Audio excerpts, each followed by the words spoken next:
What's going on, guys? Welcome to a quick little video I wanted to do, and the point of this video is to showcase that Zero is incredibly effective at raiding with little to no setup.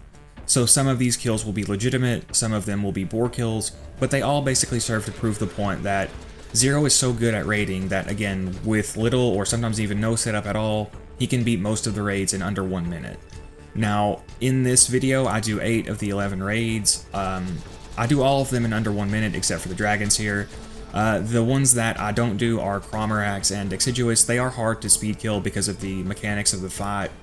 And then Voracidous, of course, is hard to speed kill as well, although you can god bore him, but it's very, very difficult to do. But again, the purpose of this video is just to show that Zero can do these raids very quickly. I consider Zero to be the second best raider. Behind Salvador, he has good legitimate methods for beating most raids, and he has glitch methods such as the Rising Shot glitch, although that takes a while to set up. So these kills will be without any setup. Now, I'm not really a speedrunner. Actually, this was my first time ever attempting it, was to get the kills for this video. I'm not, a huge fan of speedrunning for a few reasons. For one, there's a lot of RNG involved, especially with the dragons. Their behavior was cooperative this run, it's usually not this cooperative, and then there's also a lot of glitches that can happen, which is really frustrating. This kill ends up being about 1 minute and 25 seconds, which is decent, but there's a lot of room for improvement. Another reason I'm not a huge fan of speedrunning is to be competitive, you really need to use like gibbed gear and like a keyboard and mouse and stuff like that. And I don't really like using that stuff. I like for my content to be applicable to the average player, and most people don't have access to gibbed or, stuff like a keyboard and mouse necessarily. Now here is the Digistruct Peak run. I do the peak skip here. Now, basically every character can do this peak skip. I'm not sure about Krieg because of his increased weight. But Zero can do it more easily because of Two Fang. It lets him rocket jump easier, and then he can insta-kill the binary boss with Boar. So because of that, I think I was able to do all 8 of these raids in about 4 minutes and 50 seconds, which is pretty good. There are certain things I didn't count, such as the run up to Tannis here, or the setup for the dragons, or like pulling Gee to the gate. But from what I understand about speedrunning, they usually start the timer when the boss's name pops up. But regardless, those things only take a few seconds anyway, so it still proves the point that he can do this very quickly. I do consider Zero to be by far the most fun raider, although that is obviously very subjective. I'm not really sure how Salvador performs without glitches. I know with glitches he's definitely the best, but I'm not sure about without them.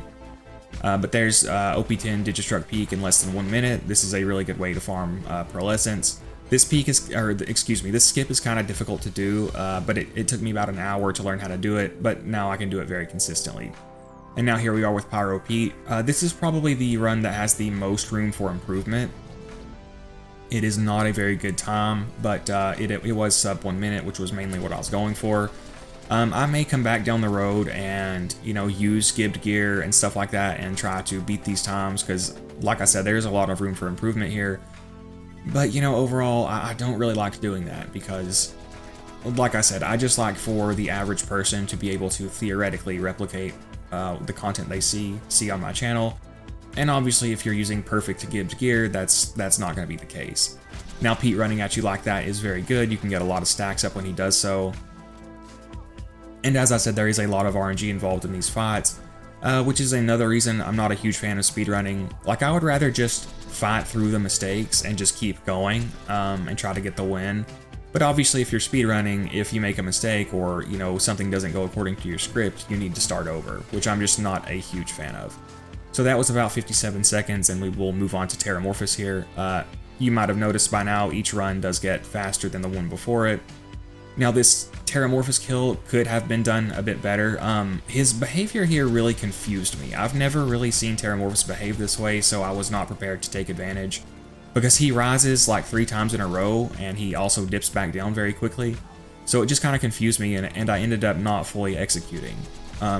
So there is a lot of luck involved in these runs, but they also take an incredible amount of skill as well. I'm not saying it doesn't, and you can see I failed to execute on the good RNG I got here, and it did end up costing me a lot of time.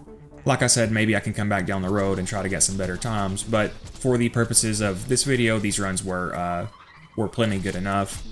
I do really love these raids. I know not everyone does, and you know, that's fine. It's certainly not for everyone, but you know, I would love to see Borderlands 4 bring back these style of raid bosses because they're, you know, a major factor for why Borderlands 2 is my favorite game ever.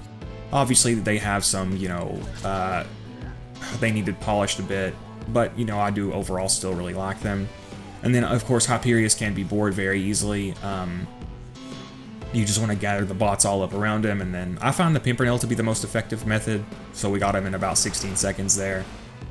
And then we move on over to Vermivorous here. Obviously he takes a long time to spawn, but if you spawn him in the Caustic Caverns, he'll almost always be attracted to a Crystallisk, and then you can just bore him, because he'll go attack it or stand on top of it, and with the overlapping hitboxes, Bore will go ahead and take him out very quickly.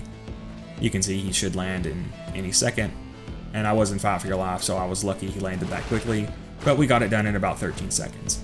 Now here is a faster method for doing Haderax. I did do a video on him recently where I beat him with OP0 gear, but if you're playing with OP10 gear, this is a very fast method for beating him, although it's not quite as reliable.